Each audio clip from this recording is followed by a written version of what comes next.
यह कहानी शुरू होती है एक छोटी सी गिलहरी से। अभी उसने अपने बच्चों को जन्म ही दिया था कि तभी उसकी जिंदगी में तूफान आ गया। जिस पेड़ पर वो रहती थी वही पेड़ काटा जाने वाला था। जब गिलहरी ने देखा कि लकड़हारे उसके पेड़ के पास पहुंचे हैं, उसका दिल जैसे जम गया। हे भगवान, अब मेरे बच्चों का क्या होगा? पर किस्मत को कुछ और ही मंजूर था।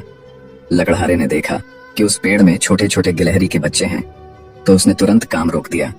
वो बड़े प्यार से बच्चों को निकालकर एक हेलमेट के अंदर रख देता है और उस पल गिलहरी माँ की आंखों में आंसू आ गए, लेकिन इस बार खुशी के आंसू थे।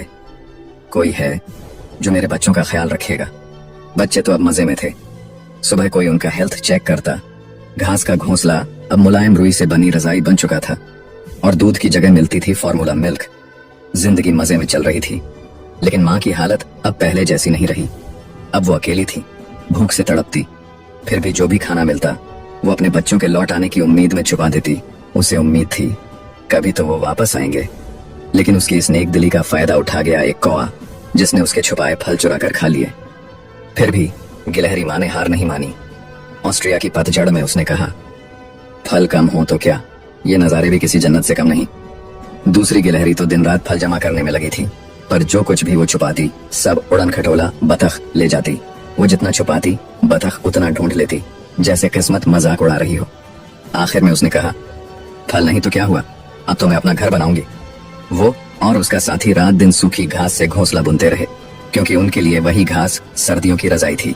और बर्फ की पहली परत के साथ गिलहरी फिर लौट आई अपने घर के पास। फल चोरी हो चुके थे, पर इंसानों ने पेड़ों के नीचे एनिमल फूड स्टॉल लगा दिए थे। वाह, इंसान भी अब हमारे दर्द को समझने लगे हैं। फिर भी असली ताकत उनके अपने भीतर थी। वो फिर जमे, फिर लड़े, फिर जिए। वसंत आया और हर तरफ नई जिंदगी फूट पड़ी। यहाँ तक कि एक नीली चिड़िया ने भी गिलहरी के पास घर बनाया। गिलहरी मुस्कुराई, अब ये पेड़ फिर से जिंदा हो गया। लेकिन जंगल में चैन कहाँ? कभी बाज आता, कभी लोमड़ी। हर बार मौत पास से गुजर जाती, पर गिलहरी हार नहीं मानती।